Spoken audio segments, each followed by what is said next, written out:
الله وكفى والصلاة والسلام على عباده الذين اصطفى خصوصا على أفضلهم وخاتم النبيين محمد الأمين وعلى آله وصحبه أجمعين وبعد. Brother Luqman, brothers and sisters, Assalamu alaikum wa rahmatullahi wa barakatuh. The subject of riba in Islam, which we hope to share with you this morning, is a subject of supreme importance. Riba in Islam, or more properly, the prohibition of riba in Islam. We recall that Nabi Muhammad alayhi salatu wasalam performed the Hajj only once in his life. And this was after Fathu Makkah, the conquest of Makkah, and the cleansing of the Kaaba of all the idolatry. Or do you need a translation? I think so. Yes. No, I think They always say that. No Yes, translation. they will. Alhamdulillah. They won't.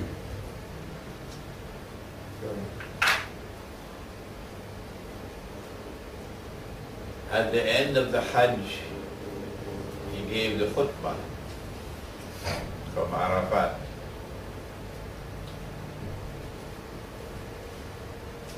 And at the end of that khutbah, he asked the people, have I delivered the message? Do you bear witness? And they confirmed that he had finished his job. And then Allah subhanahu wa ta'ala sent down revelation in which he said, بعد أعوذ بالله من الشيطان الرجيم اليوم أكملت لكم دينكم. This day have I perfected for you your way of life. وأتممت عليكم نعمتي, and I have completed my ni'mah, my favor unto you by giving you this deen. وَرَضِيتُ لَكُمُ الْإِسْلَامَ دِينًا, and I am pleased to give to you as your way of life al-Islam. When that revelation came down, it was very plain and clear to us that this was the end. There's nothing more to come after this. And then the Prophet alayhi salatu wasalam returned to Medina. And he had about 81 days left in his blessed life before Allah would take him away. During those 81 days, two very significant events took place. One, of course, was the dramatic appearance of Angel Gabriel alayhi salam in the form of a human being in the masjid in front of everybody. And the 5 questions which were posed. And in those 5 questions we have a pointer pointing very plainly and clearly to Akhirul Zaman and showing the way to deal with Akhirul Zaman.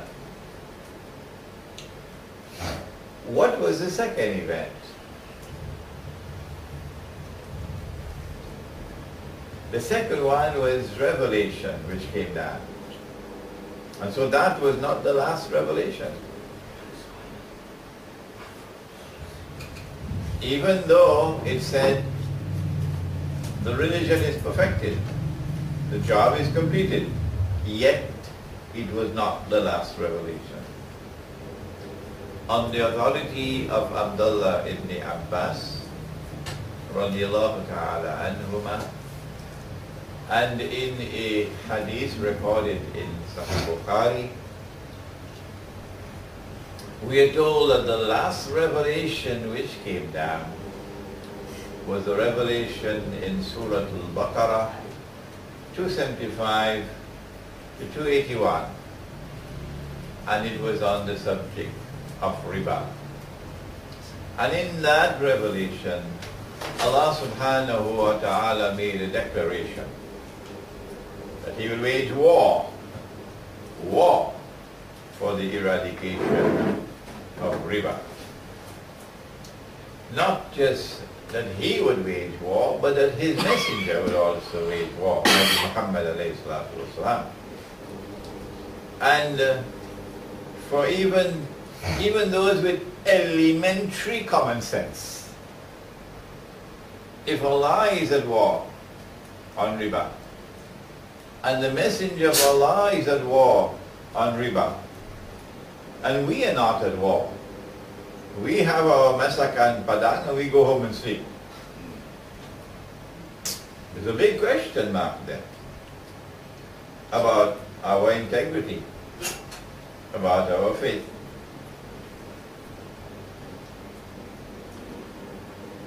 This is part of the indication of how important is the subject of the prohibition of riba. That Allah subhanahu wa ta'ala should choose this topic for the last revelation.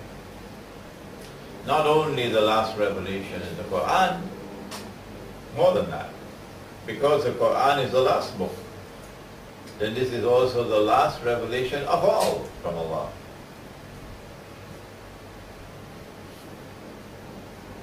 How important is this subject?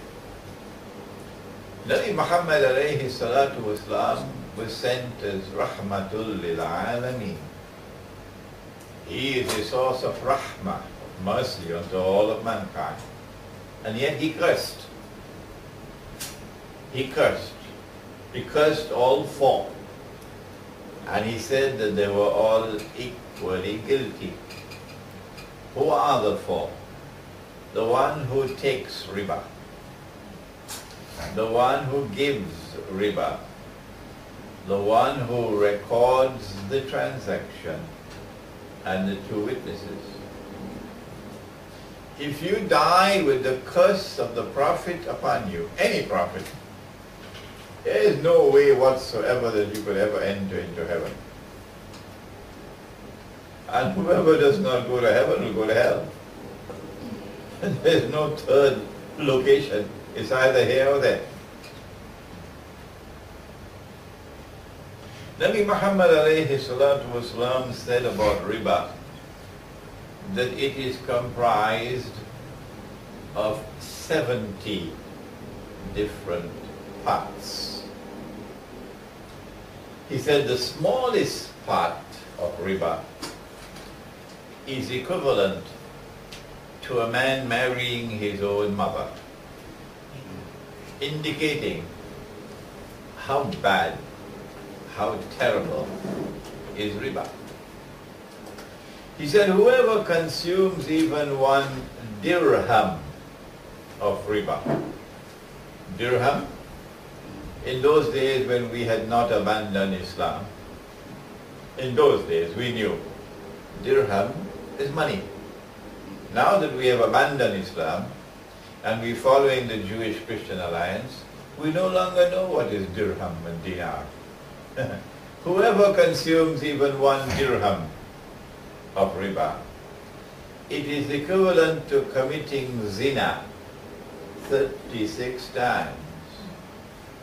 This is kalamul anbiya, the words of the prophets, to try to impress upon us how terrible is riba. He had a vision, Nabi Muhammad alayhi salatu wasalam, in which he saw a river of blood. A river of blood. And in that river there was a man who was trying to get out of the river.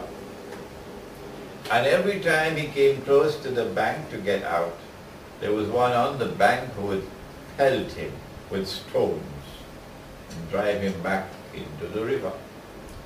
And in that vision he was told that this man in that river of blood was the moneylender, the one consuming riba.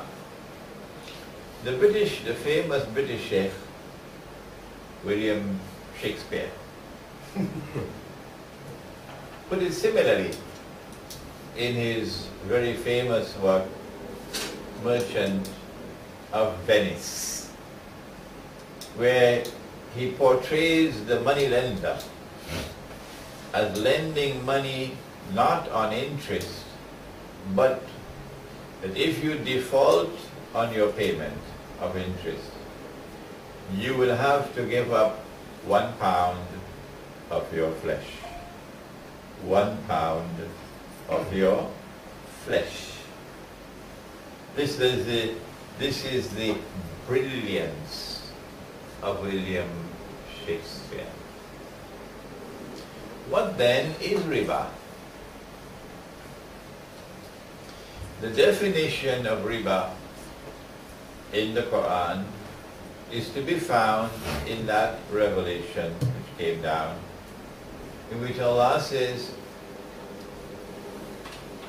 that if you are admonished by the message and you give up your riba, then you are entitled to the return of your ra'asul mal.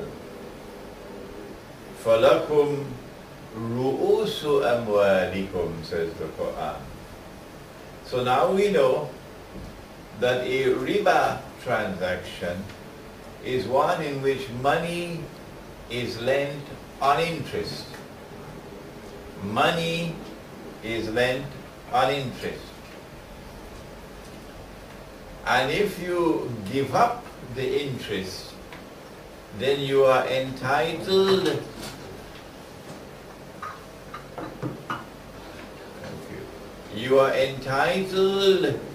to the return of your ra'asul mal, the principal sum which was lent.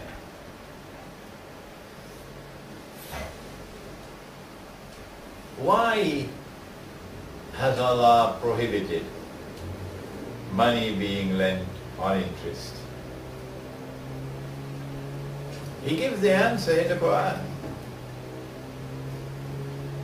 He says, for example,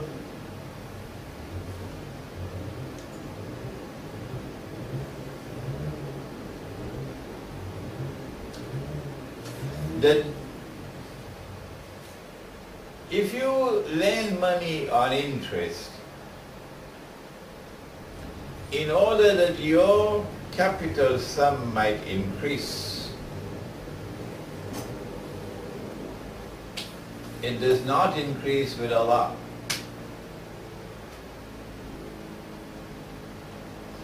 In order that your capital sum might increase in the wealth of others, means at the expense of the wealth of others,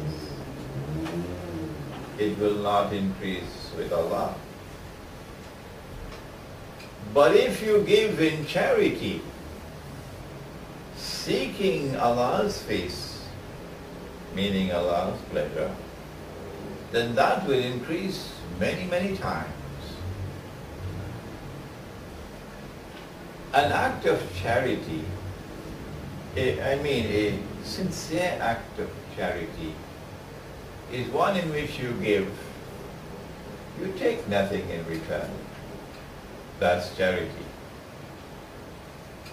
An act of riba is the opposite of that.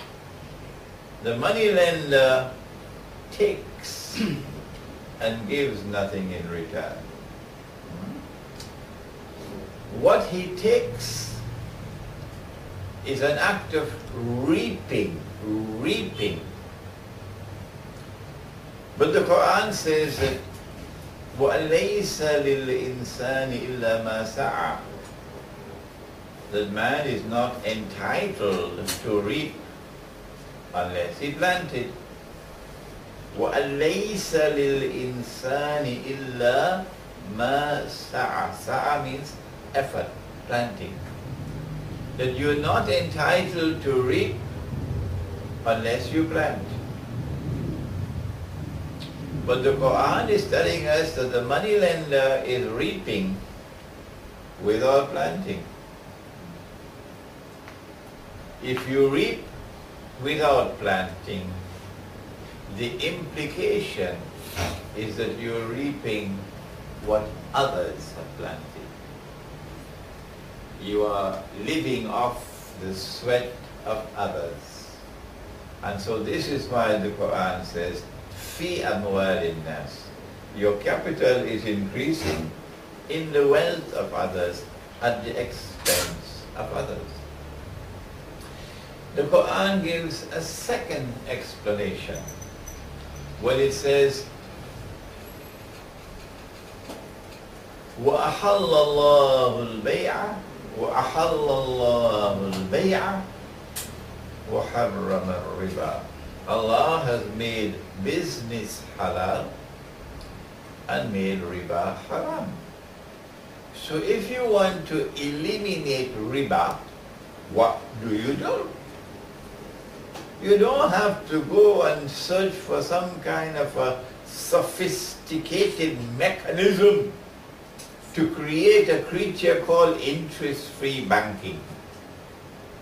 That's not the alternative to riba. The alternative to riba, according to the Quran, not to these dum-dums, is business.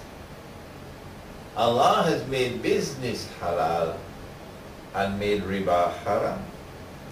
And a market should have only business. Only business. Well then, what's the difference between a riba transaction and a business transaction? What's the difference? Who would like to answer me? I'm not going to do all the talking this morning.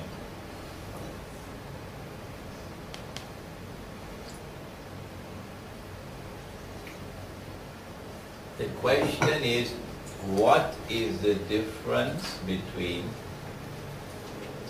a riba transaction, money being lent on interest, and a business transaction? Who would like to answer? Apa perbezaan di antara transaksi riba dan transaksi bisnis? Business is harvesting your own life. When riba is harvesting others. Yes, okay. Anybody else? In business you can lose the investment. That's right. In a business transaction, you embrace something called risk. What is risk? Risiko. Risiko. Not risk, huh? That is from Razak, not risk. This is risk. In a business transaction, therefore, you can make a profit or you can suffer a loss. When you embrace risk, then Allah can take from some and give to others. And so wealth would circulate through the economy. One day for you, one day for me. The rich who are rich today can be poor tomorrow. And the poor who are poor today can be rich tomorrow. That's only fair. The money lender does not want to suffer loss. So the money lender runs away from business. He is scared of business because he is scared that Allah would take away his wealth. The money lender wants to remain forever rich.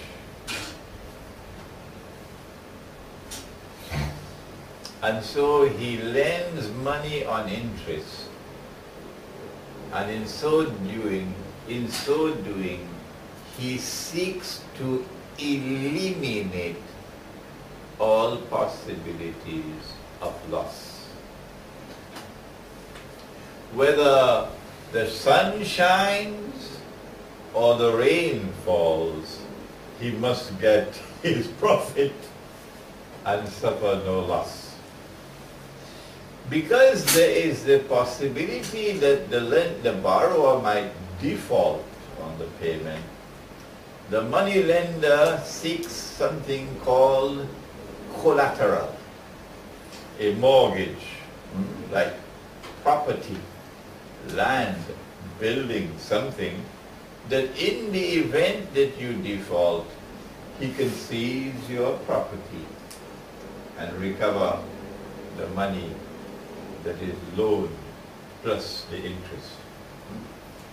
And so when an economy is based on riba, the first implication is that money, wealth will no longer circulate through the economy. No. The rich will now remain permanently rich and keep on growing richer and richer. The poor will now be imprisoned in permanent poverty and will keep on growing poorer and poorer. And so the first objective of the moneylender is to preserve his wealth, immunize his wealth from loss, and constantly increase his wealth. That's the first. But that's not the only reason. No. There are money lenders and money lenders. There are some money lenders who are content with this, to remain forever rich. But there are other money lenders who have a more sinister agenda. And Allah speaks about that in the Quran in Surah Imran, when He gives the order, لا تأكلوا الربا أضعافا مضاعفة. Do not consume riba, because the riba constantly multiplies. And so they'll put a rope around your neck. And every day the rope is going to become, the noose is going to become tighter and tighter. And you will be strangled. There is one interest which is known as simple interest. But there's another one known as compound interest. And the riba keeps on multiplying. And so if the money lender wants to enslave Indonesia, what he will do is to send what he calls an economic hitman to calculate your capacity to repay a loan, and to then lend you more than you can possibly repay.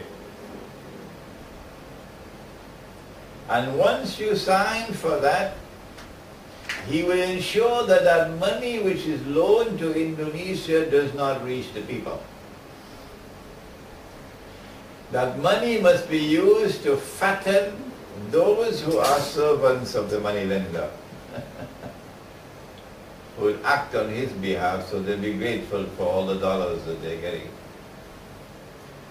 And Indonesia will eventually find itself repaying that loan to such an extent that after you repay the interest every month, you don't even have nasi to eat. And so you are enslaved. And so riba is used for a second reason, to attack you and to enslave you. Those who want to rule the world from Jerusalem are a people who have used riba to further that objective of eventually ruling over all of mankind. What do we do? Answer: we must abstain from riba. Do not borrow money on interest. And do not put your money in a fixed deposit and become a money lender. But our enemies are people with PhDs in deception. And they come with many fraudulent arguments. That actually what the Quran is speaking about is an exorbitant rate of interest. And if the rate of interest is moderate or low rate of interest, that's halal. That's false. It matters not whether the rate of interest or the riba is big or small. It is still haram. Whether it be one glass of whiskey or one sip of whiskey, it is still haram. Whether it be one plate full of lahmul khinzir or one spoonful of lahmul khinzir, it is still haram. They come with other arguments as well, like they did in Egypt when the British colonized Egypt. They established the post office, and all the Egyptians could see that the post office was a beneficial institution, that anybody could go to the post office and send a letter and pay a small fee, and it will be delivered.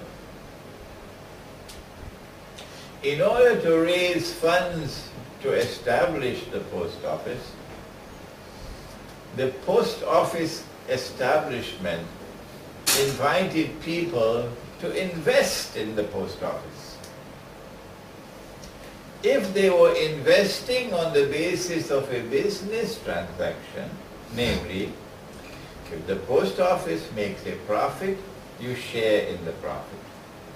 Or if the post office suffers a loss, you share in the loss. That's halal. That's business. But they didn't do that. They said, we want you to invest in the post office in Egypt with a guaranteed return on your investment. Which meant that you were lending your money on interest. No possibility of loss. So you were lending your money on interest. Sheikh al-Azhar at that time was Sheikh Muhammad Abdu. And Sheikh Muhammad Abdu gave the fatwa that this is halal. And from that day to this day, Al-Azhar University has held on to that fatwa. That money which is put in a fixed deposit in a bank is not riba, because the bank uses that money for economic development from which people benefit. There is another answer to the question. What do we do? What is the way out of this form of riba? Well, we must do business self if we have business. Yeah, we must do it the business so money can join and can be profit the profit, not for take from in the bank, so in fixed deposit. Yeah, that answer is correct. You must invest in business. You must invest in, because investing in business, the business and the area halal business is not it's like riba zone. It's like business in the trading or and the other is like many things in halal. The answer is that yes, you invest in a business. If the business makes a profit, you share. If the business suffers a loss, you share the loss. That is the answer. But not to invest in the business as a money lender with a guaranteed return on your investment. Because now you put your money in what is essentially a fixed deposit. Is there any other alternative, any other answer that has been given? Yes. Yes, there is a curious institution in the world today called Islamic banking. And they say we are the alternative to riba. So let us look at this curious creature called Islamic banking. But in Indonesia, Islamic banking is same with the system that still Conventional. with convention, because not the if the terpisah ya, what is spice sprite with the conventional, the business is good, but not few in Indonesia with Islamic banking can do with the Islamic principle, and here, but still part of the part of soul. It matters not whether you talk about Indonesia or Malaysia or Egypt or Tunisia Yeah. or Britain or America, they're all the same. So no need to focus on Indonesia. No, they're all the same. I have not found Islamic banking to differ one place from another. They're all equally fraudulent. All equally fraudulent. What is Islamic banking? There is a second kind of riba that we were dealing with just now. But at this time, let us look at what are the transactions offered by an Islamic bank. You want to buy a car, Yeah. a motor car, Toyota,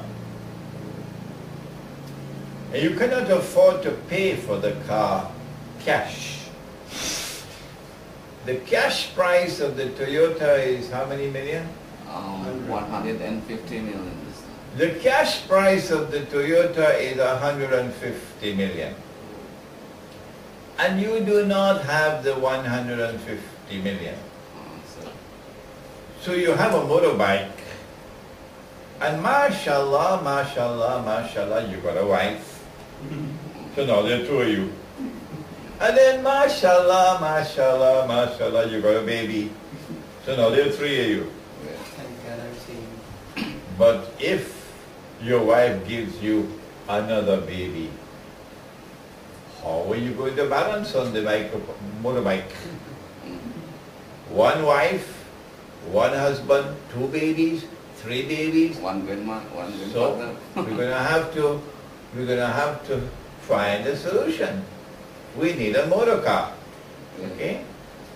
So you go to the bank, Islamic bank. Yeah. And when you go to the bank, you say, Assalamu alaikum. Wa alaikum salam. I want to buy a motor car, 150 million. Toyota, I don't have the money to pay cash. Can you help me? Yeah. The bank says, no problem. We can help you. We have something called murabaha. Yeah. And the bank explains to you that murabaha, and this of course is the correct explanation, that a murabaha transaction is one in which both the buyer and the seller are aware of the profit margin. So the cost price is 150 million. You know it and I know it. But we will buy it for 150 million and we will sell it to you for 300 million.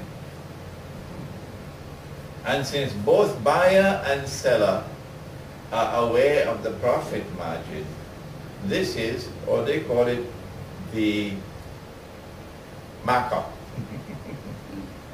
They create new terminology. They call it markup. This is halal.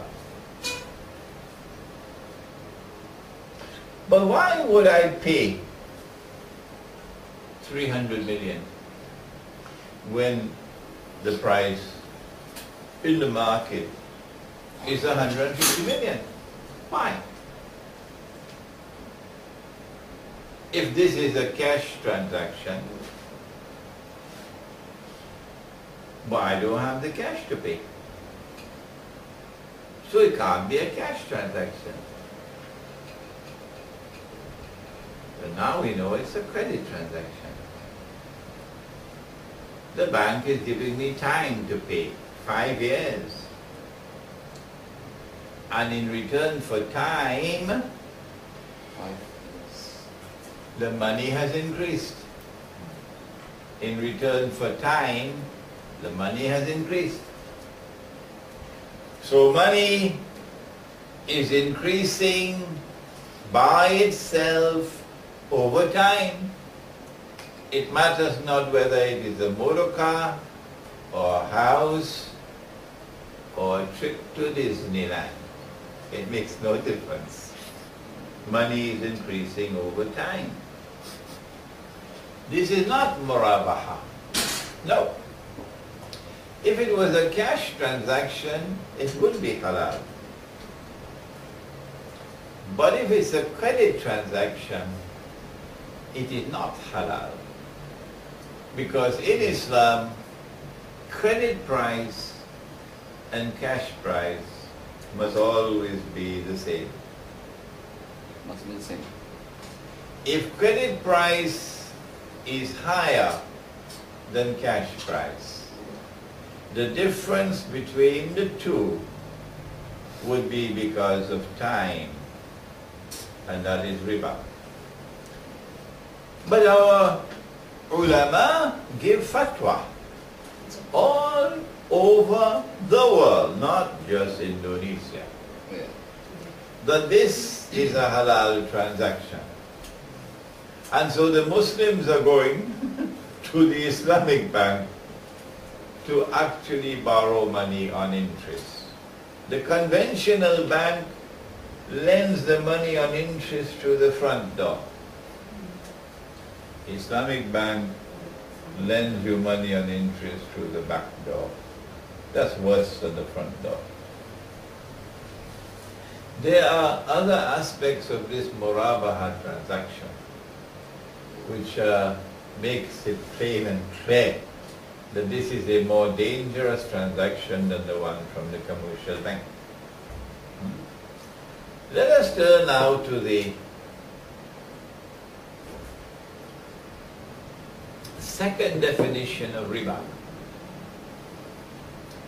The Quran does not refer to it directly by name, but the Quran commands us, لا تبخسوا الناس أشياءهم. Don't rip off people. Don't rip off people. Do not decrease the value of people's wealth, people's property, people's wages. Don't do that. Don't rip off people. Nabi Muhammad alayhi salatu wasalam is the one who gave it the name riba. He said, if you meet a man coming to the market to sell his goods in the market, it's a truckload of durian, and you buy his durian from him before he could enter into the market. And when he enters the market, then he finds out he could have gotten a better price in the market. That, said the Prophet, is riba. You exploited his ignorance of the market price to rip him off. From this definition of riba, we now have the general principle that every rip-off is riba. And the biggest rip-off of all, which has ever occurred and is still occurring since Adam alayhi salam set foot on earth, is this rip-off of paper money. This is it. This paper money is bogus, it is fraudulent, it is haram. This paper money is shirk. And this paper money functions as a vehicle of riba, through which the biggest rip-off ever in history has taken place, is still taking place. How are we ripped off through paper money? Allah subhanahu wa ta'ala defines what is money in the Quran and in the Hadith. But apparently they no longer teach this subject to the ulama. What is money?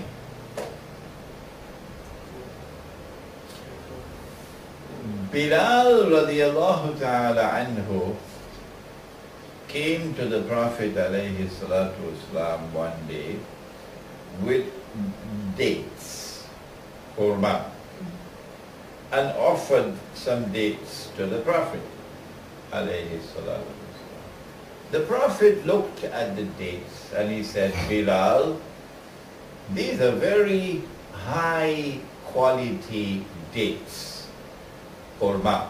Where did you get them? Bilal said, O Messenger of Allah, I had 2 sa', which is a measure of weight, like a kilogram. I had 2 kilograms of inferior quality dates. They may have had the value of 50,000 rupiah each. So the 2 kilograms would be valued 100,000 rupiah.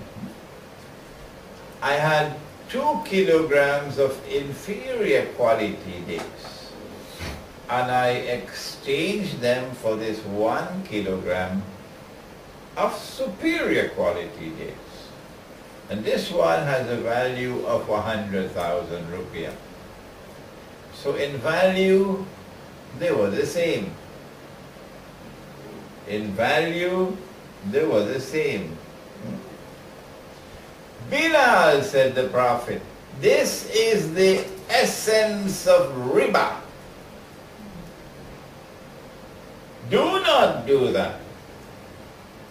What you should have done was to sell the 2 kilograms of inferior quality dates. Use that money to buy the 1 kilogram of superior quality dates. But to have an exchange of dates for dates, which was an unequal exchange, this was riba, this was haram. Cannot exchange dates unequally. But Umar radiallahu ta'ala anhu exchanged 1 camel for 4 camels. And that was not haram, and that was not riba. Now who will explain to me why the camels was not haram, but the dates was haram? Let me hear you.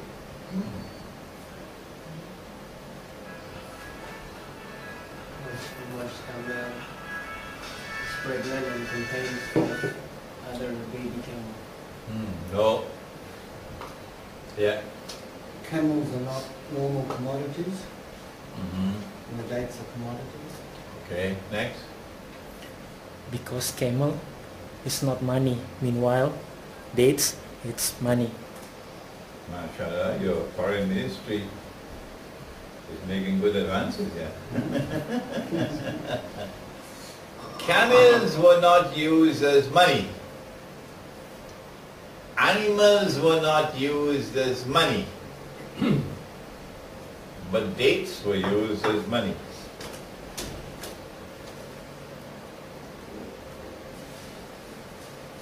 Because dates were used as money, that is, if you had a shortage of dinar and dirham in the market in Medina, they would use dates as money.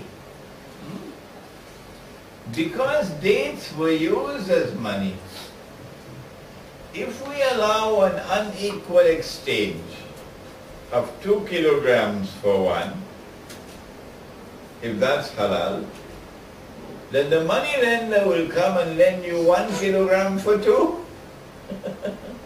which is a loan on 100% interest. So to prevent the money lender from lending money on interest, you are not allowed to exchange dates unequally. Do you understand that, or do you have any questions?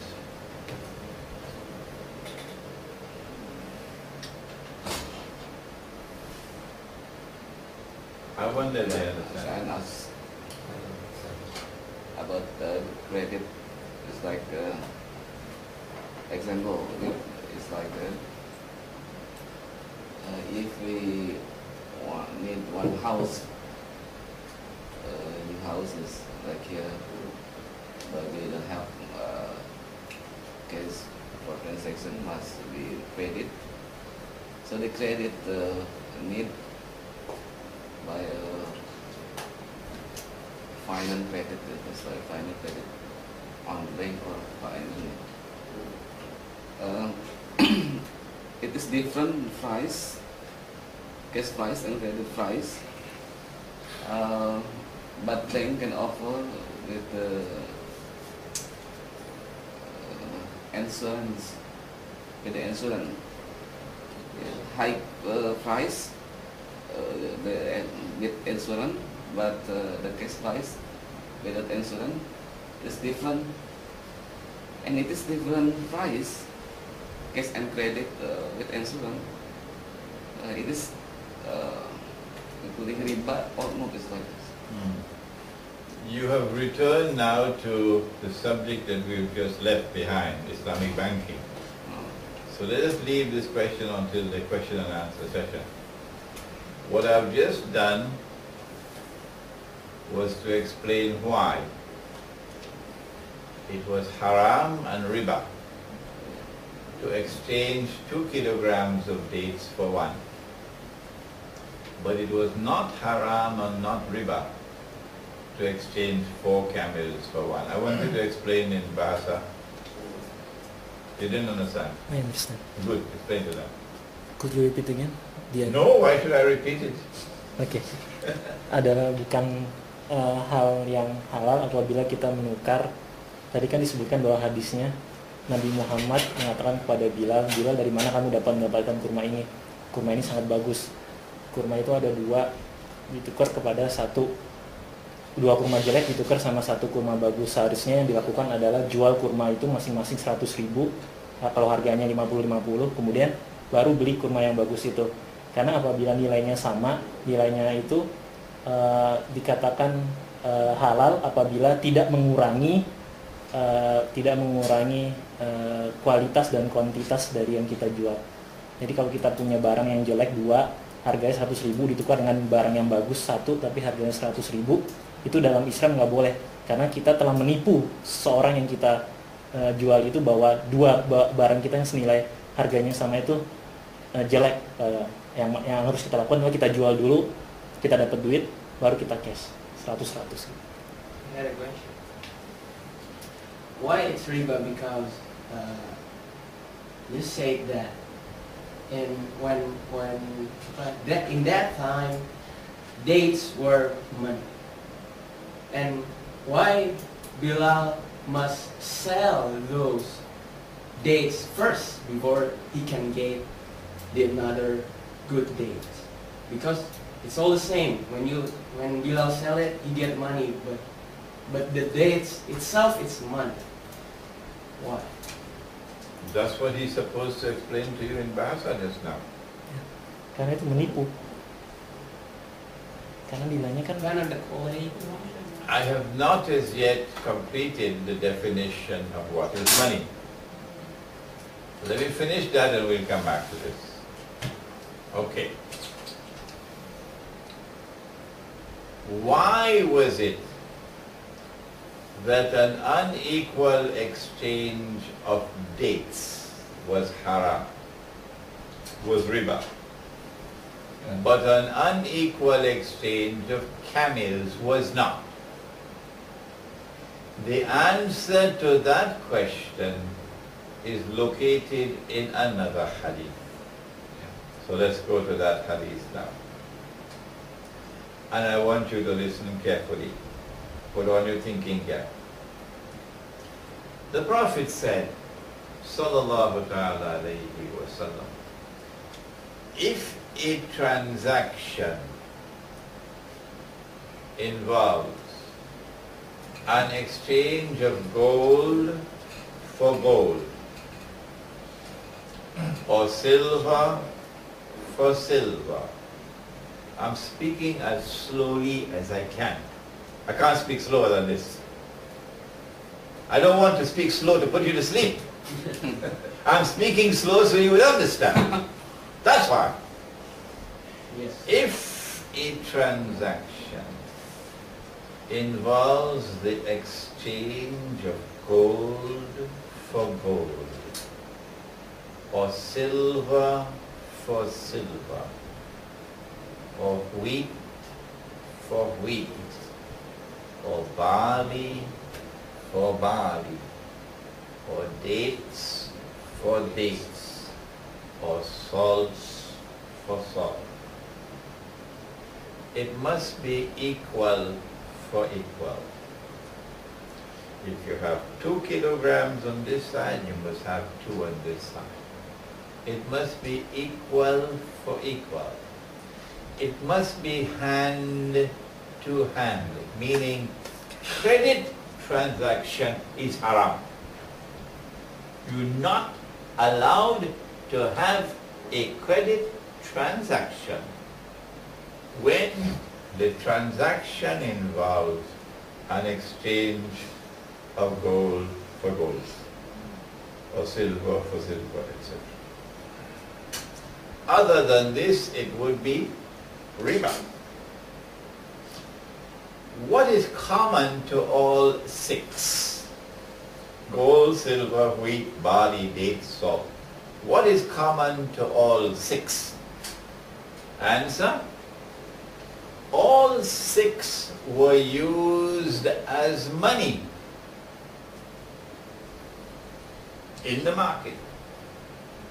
So that in Medina, if there was a shortage of gold and silver coins, they would use dates as money. Okay?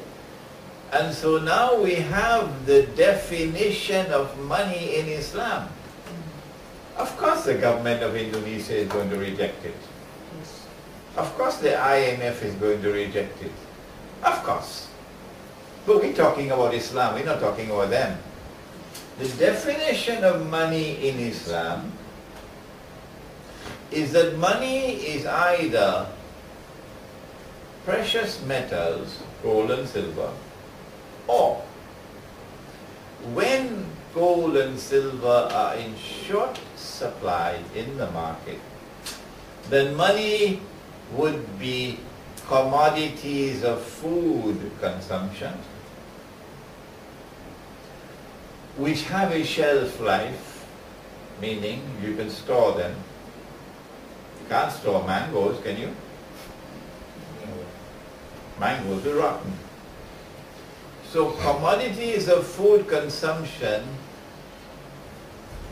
which have a shelf life, which are in abundant supply in the market, and which have value inside, intrinsic value. The value of the money is inside the money, not in George Soros's pocket. And that value is created by Allah. This is money in Islam. Dinar is in the Quran. Dirham is in the Quran. So long as we use this money, they could not rip us off. No. So long as we use this money, we never suffered from inflation. The price of a sheep 5,000 years ago in gold and silver is the same price today. No difference, except when there are changes in demand and supply. So mankind never experienced inflation or constantly rising prices so long as we use money, which is in Islam, the Quran and the Sunnah. If I had 5 dinars, and with that 5 dinars I could buy a sheep, I could put that 5 dinars away, lock it away, and my grandchild can take it out and go and buy the sheep. Because this money preserved its value.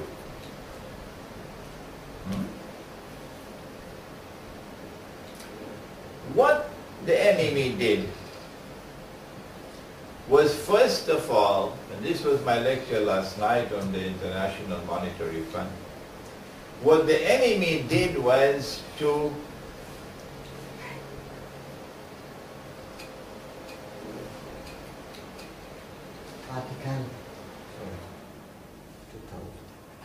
what the enemy did last night was to, I mean in my talk last night, what the enemy did was to make it haram for you to use the money that Allah had made halal. So the Articles of Agreement of the International Monetary Fund prohibits the use of gold as money.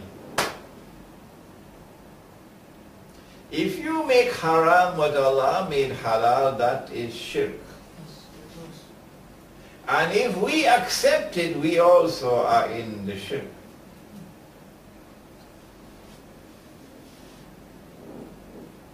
And yet there are those who have the ijtimaa in downtown Chicago, 500,000 of them, in a Tabligh Jamaat ijtimaa, like cattle. And they consider themselves to be good Muslims. Like an ostrich with his head in the sand. Have absolutely no knowledge. They are in shirk. They are in shirk. And they know nothing about it. And when you go to them to teach them, they don't want to hear. They put wax in their hairs. They don't want to hear you. So what do you do with such people? What do you do? You want to teach them, they don't want to learn. And then they've been programmed to reject everything else except that which Dajjal has given to them. This is Islam. This is what we have today. The International Monetary Fund has made haram what Allah made halal, and that is shirk. And when we accept what they have done and stop using dinar and dirham as money, we follow them into the shirk, the one sin that Allah will not forgive. Today all of us are in that shirk. Every time you use this money, every time you use this money which came out of the enemy from Dajjal, we are committing shirk. Every time. And this is why the hadith in Sahih Bukhari, we are told that 999 out of every 1,000 will enter into the hellfire, Jahannam. It matters not whether you're Sufi or Salafi or Wahhabi or Tabligh. Everybody in Jahannam. Because this is shirk. Instead of using gold dinar and silver dirham as money, and when the dinar and dirham are in short supply in Java, you don't have dates in Java, do you? No. You don't have wheat?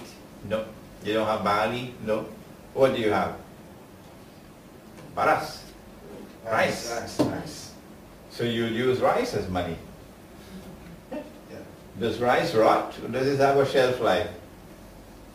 Yeah, it has a shelf life. Yeah. Is it in abundant supply? Yes. Yes. Does it have intrinsic value? Yes. So you use rice as money.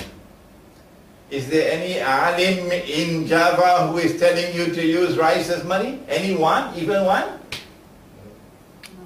Do you know of even one? Huh? No. None. Not one. And yet this is the solution to the problem.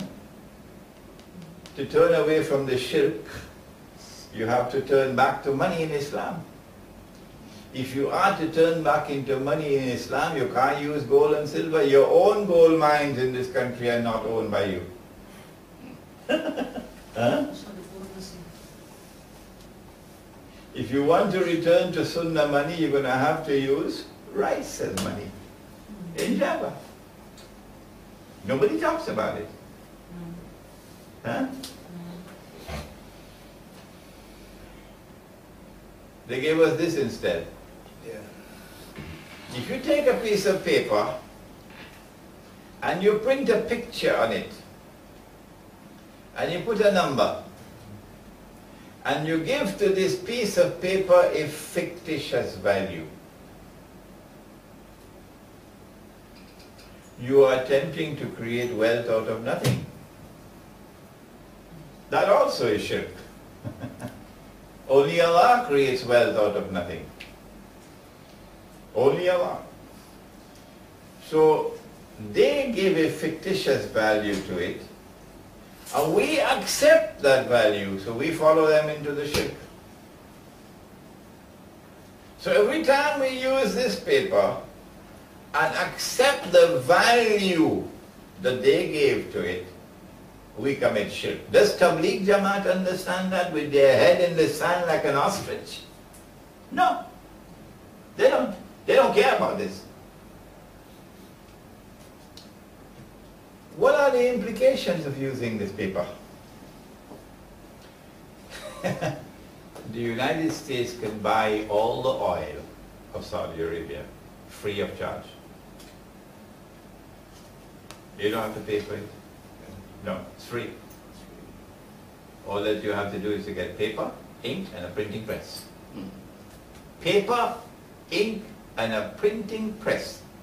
And you can buy all the oil from Saudi Arabia, from those donkeys who have the Quran on their backs like a load of books. Huh? But what about when we print our paper? What can we buy? You take a basket full or a suitcase full of rupiah and you land in downtown Manhattan and you go to buy a cup of coffee, you cannot buy even a cup of coffee with a suitcase filled with Indonesian rupiah.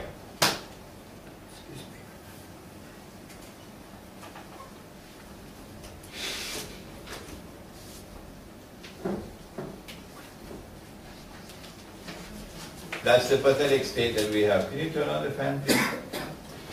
11:20.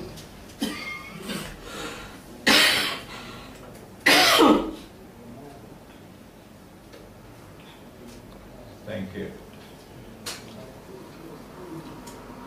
And so, as they print their paper, they can buy anything they want free of charge.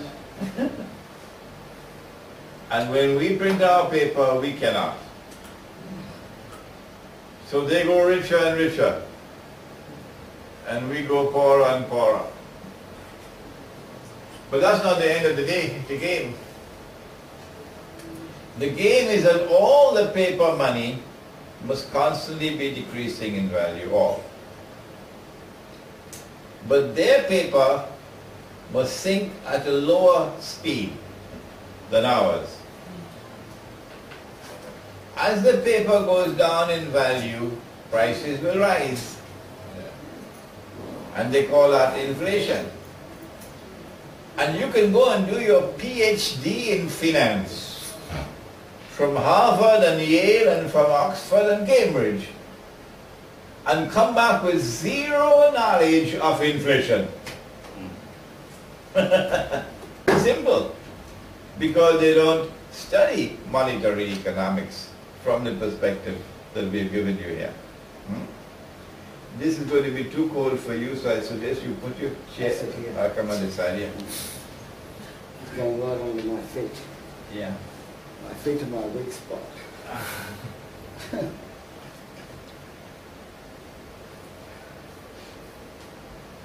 And so prices will rise for us faster than for them.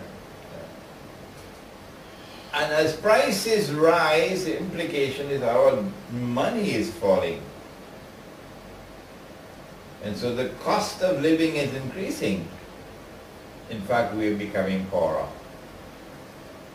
And yet poorer.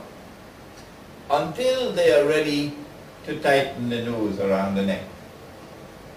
And that is about to occur. While the world of Islamic scholarship is eating masakan padang and going home to sleep. The rope is tightening around our necks. If Israel attacks Iran, it will not be only for the reason stated, namely to destroy the nuclear plants in Iran. That's only one reason. Israel knows very well that within hours of an attack on Iran, the price of oil is going to start rising. And as the price of oil rises, the price of gold will also rise.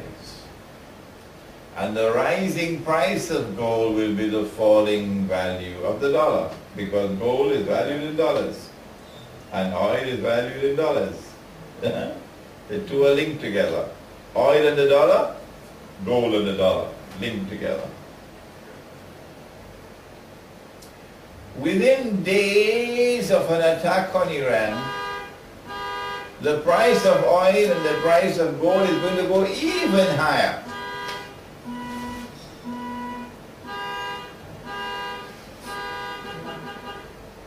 Because not only will this export of Iranian oil be stopped, the export of Iraqi oil will also be stopped. More than that, the Kuwaiti oil and the Saudi oil will have to pass through the Gulf, through the Straits of Hormuz to get out. And Iran will block the Straits of Hormuz. And neither the United States nor Israel will be able to prevent that. In fact, I don't think the Zionists want to prevent it. I think the Zionists want Iran to block the Straits of Hormuz. Because I think the Zionists want the US dollar to collapse. When the US dollar collapses, the whole world of paper money is going to collapse with it. But it is those currencies which are weak currencies that are going to witness panic. Maybe within, if Israel attacks Iran, within a matter of 2 weeks, 3 weeks, maybe a month, you'll see Indonesians dumping their rupiah as fast as they can. Buy anything you can buy with your rupiah. Because Indonesians are not stupid. No.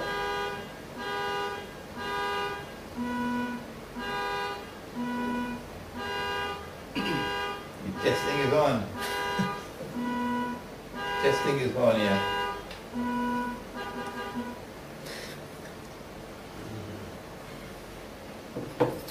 The price of bread will be rising 3-4 times a day. It's called runaway inflation. And Indonesians would know that their paper money is going to collapse. If you keep on holding on to it for too long, all you can do is use it as wallpaper. In that panic to dump the paper, it will accelerate the fall of the paper. It's a vicious circle. Government is powerless to stop that. Well, then what will be the new money? The new money, of course, will be electronic money. And electronic money is not controlled by governments. Electronic money is controlled by banks. The banking system will now create all the money in the world. Any amount they want, you just type it in, and all the donkeys will accept it. And anytime you find somebody who is obstacle in your way, you type out his money. That's all. Type it out. You can't take your money out of the bank because there's nothing tangible. No. You can't see your money, you can't touch your money. It's invisible, it's intangible. Now, as the money collapses, the paper money collapses, whatever wealth that you had will vanish. And so large numbers of people are overnight going to become poor and destitute. Overnight. What do we do before we end? The answer is, we made the mistake with the paper money. Don't make the mistake with the electronic money. Do not become a part of the electronic money system of the world. No. To do that, you have to reside in a place where you can't use a cell phone. To do that, to escape from them, you'll have to reside in a place where you cannot use a cell phone. Therefore, you cannot be a part of the electronic banking system. No. In such a location, which of course will be the remote countryside, you will survive. You will have your own market, and in that market, you come back to Sunnah money. You will never know what is inflation. No. Because you're returning to real money. The enemy cannot rip you off. No. He cannot rob you. Because your money is in your own hand, in your own pocket, not in a bank. But in the remote countryside, you have a second benefit. And that is that once the attack takes place on Iran, which we expect anytime soon, events are going to immediately follow one another until it will culminate with World War. And that World War will be a war between the giants, the American-led coalition and the Russian-led coalition, Gog and Magog. And it will be nuclear warfare. That nuclear warfare, when it takes place, will leave America without any people. America will become a wilderness. Canada will become a wilderness. Europe will become a wilderness. Nobody there. Everybody gone. Huh? And much of the rest of the world also will perish. Because you have thousands of nuclear weapons being used and exploded. Thousands.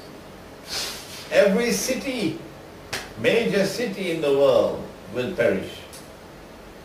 And Allah speaks of this in Surah Al-Isra, but we don't read the Quran anymore. In Surah Al-Isra he says, وَإِن مِّن قَرْيَةٍ إِلَّا نَحْنُ مُهْلِكُوهَا قَبْلَ يَوْمِ الْقِيَامَةِ أَوْ مُعَذِّبُوهَا عَذَابًا شَدِيدًا كَانَ ذَلِكَ فِي الْكِتَابِ مَسْطُورًا. And not a single town or city will escape. We'll destroy them all. We will destroy them all. And those which escape destruction will be punished with a terrible punishment. And all of this is inscribed in the book. The ones who will survive the rioting in the cities when there is no food,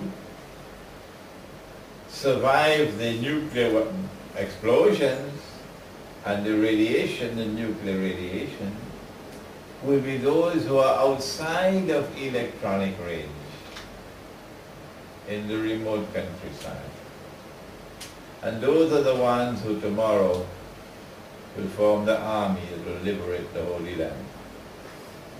We pray that Allah subhanahu wa ta'ala may protect us and open a way for us that we may escape that doom that now awaits mankind. ربنا تقبل منا إنك أنت السميع العليم وتب علينا يا مولانا إنك أنت التواب الرحيم برحمتك يا أرحم الراحمين آمين. جزاكم الله خير شيخ. Long lecture but full of many interesting and important matters to be thought about and to be pursued. If there is no change in our lifestyle after the lecture was a waste for us. So we must try and bring into practice the main points of the lecture in our daily lives, as much as we can, even if it's just bit by bit, slowly. But I think the lecture has woken us up, rather than send us to sleep, it has woken us up on the matter of money and riba and sunnah money. And at the very least we should make an effort to return to sunnah money, dinar and dirham. So it's a time for questions. If you have any questions in English or in Indonesian. Let me answer his question. Oh yes. The bank, you take a mortgage with the bank and then there's an insurance policy attached to it to ensure that your money is not lost. Insurance is a sister of riba. Insurance is a sister of riba. The money lender does not want to suffer loss. No. One second. So, that's why he lends money on interest. But Allah can still take from him through other means. He owns a warehouse, and the warehouse is worth 5,000 million rupiah. And a fire comes and consumes the whole warehouse and it's all reduced to zero. But he wants to get back his money. How to get back that 5,000 million rupiah worth of a warehouse? Answer? You have to create something called insurance. And you take the 5,000 million from all the donkeys out there and give it back to me. And I'll pay a certain price for it, but I'll get it back. Insurance, 9 times out of 10 benefits the rich, and less than 1 time out of 10 benefit the rest. Islam has its own insurance. Our insurance is the Jama'ah. That if your house is burnt down in fire and you have no shelter, the whole Jama'ah will come together to try to offer you the minimum that you need for maintenance, for basic needs. And this is the institution of zakat. Zakat. So our insurance company is zakat. Zakat will not replace what you lost. No. Allah took it away from you. Why should we return it to you? But zakat will ensure that you have the basic necessities of life. So we do not ensure. Rather, we ensure, not insure, we ensure that the Jama'ah will provide to you if you suffer loss. The Jama'ah will provide for you your basic necessities. That is insurance in Islam. Any questions? Mr. Frost? Sure, 3 quick questions for me. You said that riba is constitutes of 70 parts. Is this an open interpretation that will coming up till now? And my second question is regarding The Quran, the Hadith does not identify the 70. Okay. No. It does not say that there are 70 forms or 70 kinds of riba. No. Is that if you divide riba into 70 parts, okay, then the smallest part, not the smallest kind, the smallest part would be equivalent to a man marrying his own mother. So don't look for what are the names of all the 70. Yes. I'm not looking for the other name, but the other form of riba. No, don't look for the other forms. Don't also? Don't look for the other kinds. Okay. It is like taking a bowl of sugar and dividing it into 70 different parts. Okay. Yeah. Okay. My second question regarding the banking system that is prevalent in this world. I imagine that if the banking system in the world is riba, it means that we don't have any transaction. It is personal transaction, or rather not institution transaction that institutionalized by the bank, whether it's personal like old days. Whatever be the transaction, whether it be a banking transaction or a non-banking transaction, once you use the paper money, it's haram. Okay? Good. When you leave interpersonal transactions and you go to the bank, you have another form of riba in the bank. This one is the use of the paper money, which is a vehicle of rip-off, this one, and that's riba. But the bank now is a vehicle for the accelerated accumulation of wealth by the wealthy. Because the bank not only lends you money on interest, but more than that. If I have 50,000 rupiah in my pocket, and people come to me to borrow money from me, what is the maximum I can lend? 50,000. Huh? Unless I'm a bank. If I'm a bank and I have only 50,000 in my pocket, I can lend 50 million.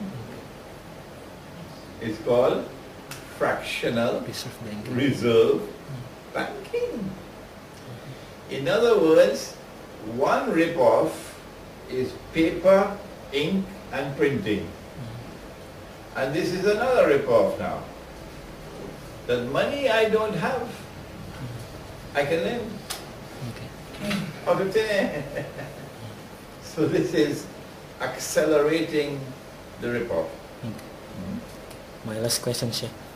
Regarding the alternative of money, if we make it in Indonesia, like rice, it is difficult to measure rice, the standard of rice, because it's too small, and there's no consensus between the ulama in Indonesia. How can we use rice, and how can we make it the standard as gold and silver is more easy? So, I don't suggest to you that you wait for the consensus of the ulama.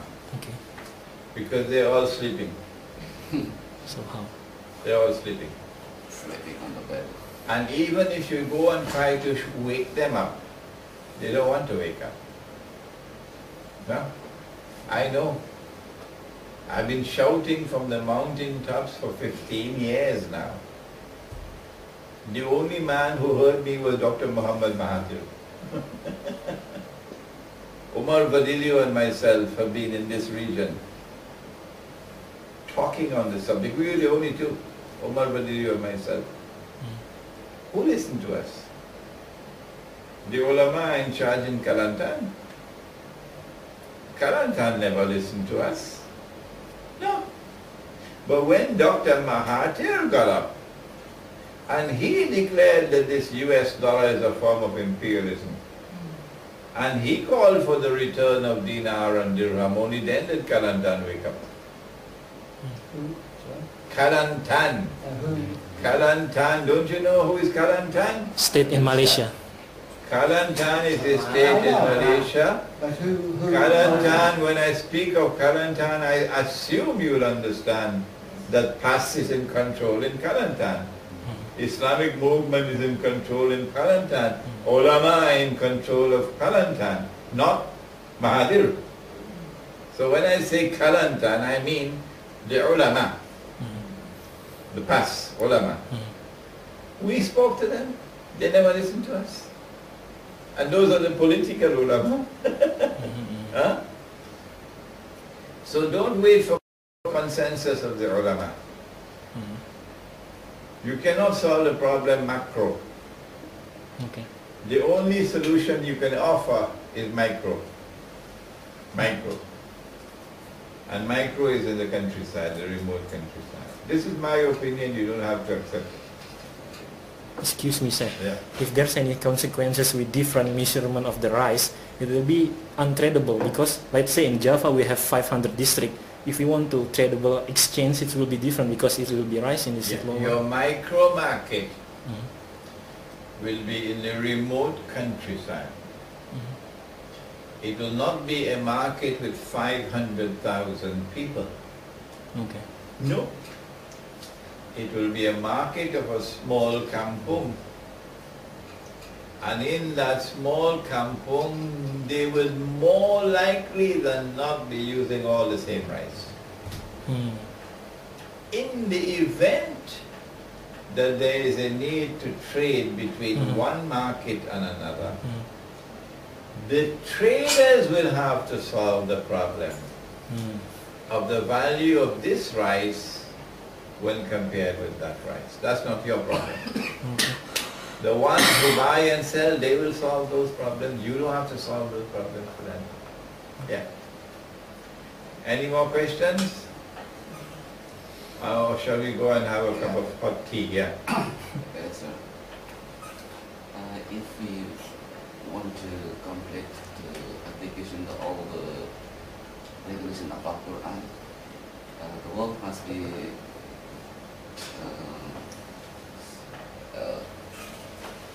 Khilafah must be come again. It's like Muhammad and Khalifatul Rashidin. Because if Indonesia is still democracy system of the country, the Muslim country dibuat kecil-kecil, with the disparities, cannot use all the Islamic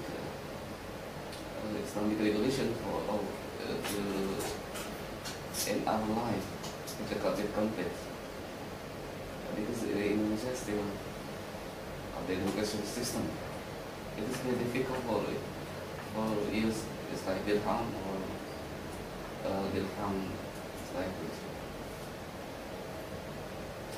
What you've done is to introduce the political analysis that is connected with the monetary analysis now. Yeah. Namely that your government system, your political system, has an impact or relationship with your monetary system. And our political system, of course, is not secular democracy. Our political system is called the Khilafah. And while Indonesia, more than most other Muslim communities around the world, is longing for the restoration of Khilafah, Indonesia, the fact is that Khilafah cannot be restored so long as the Zionist Judeo-Christian alliance hold power in the world. They won't allow it. But Khilafah is coming back, and it will come back, in my opinion, at the time of Imam al-Mahdi. And we probably have only another 20 to 30 years left to wait for it. In the meantime, I suggest that if you cannot restore Khilafah at the macro level, you restore Khilafah at the micro level. The micro level is the Jama'ah with an Amir. Even if the Jama'ah has 200 people, the 200 people will give the bay'ah to the Amir. There will be only one masjid, only one. And the Amir will enforce the deen on the members of the Jama'ah. The Amir will ensure that in this market you will only use dinar and dirham.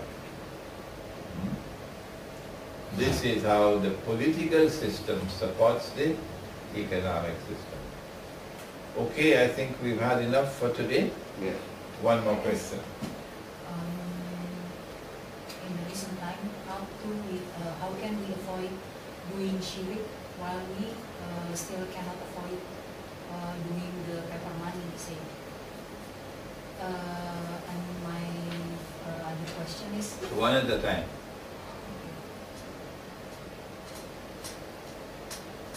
The best answer I can give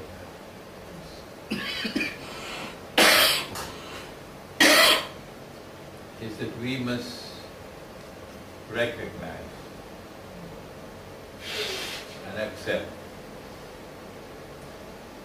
that if we cannot solve the problem with the solution that I have just given, namely to withdraw from the cities and go to the countryside and build kampung, and in that kampung have a micro market, and in that micro market you prohibit the use of the paper money.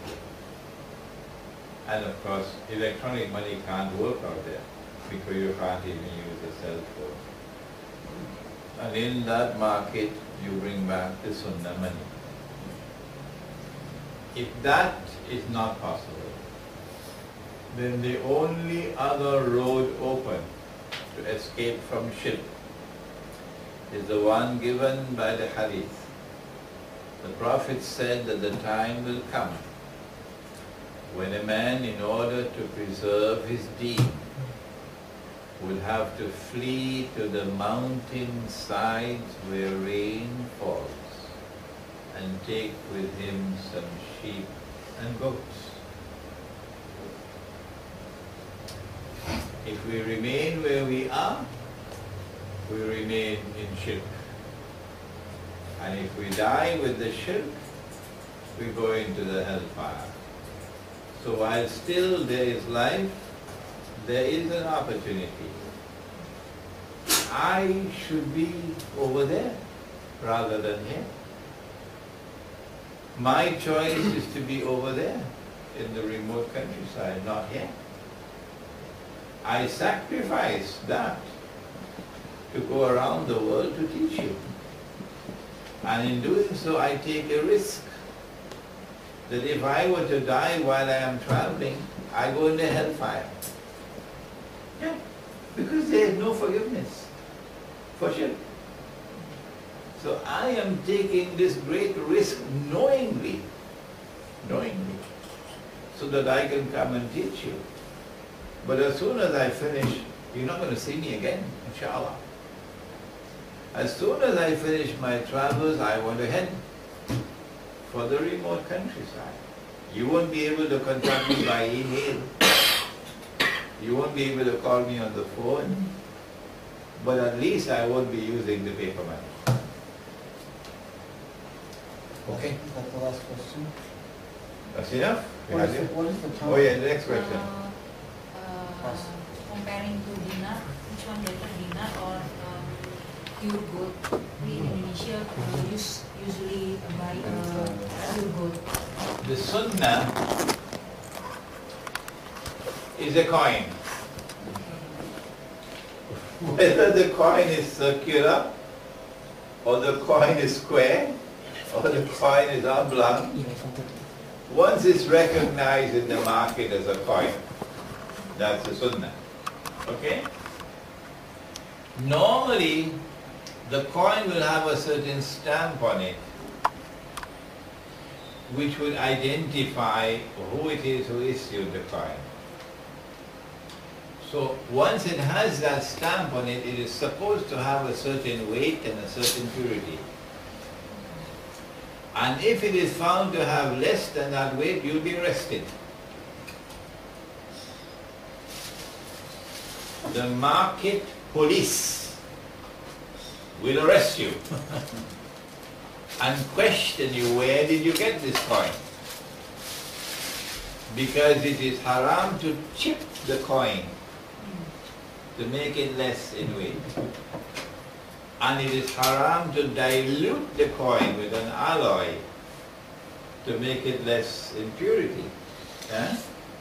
So you will have market police who monitor the use of coins in the market. But in a tiny village, we wouldn't have that. So it will be the traders, the people in the market themselves, who will have to get the knowledge of how to assess the value of coins. Sorry, because dinar in Indonesia is only 22 carats of gold, but pure gold is 24 carats. The market will have people buying and selling. Those people who are buying and selling would know that this coin has this purity and that one has that purity. So they will, because it's a small market, so they will have the ability to calculate value. Okay? This is the value of this coin, this is the value of that coin. We don't have to do that. Okay, Jazakumullah khair. So I think we'll come to the end of today's program. And I invite Sheikh Imran to go for tea first with Mr. Roster. Tolong kasih teh ke Sheikh Imran di luar di tempat yang di atas. Berdua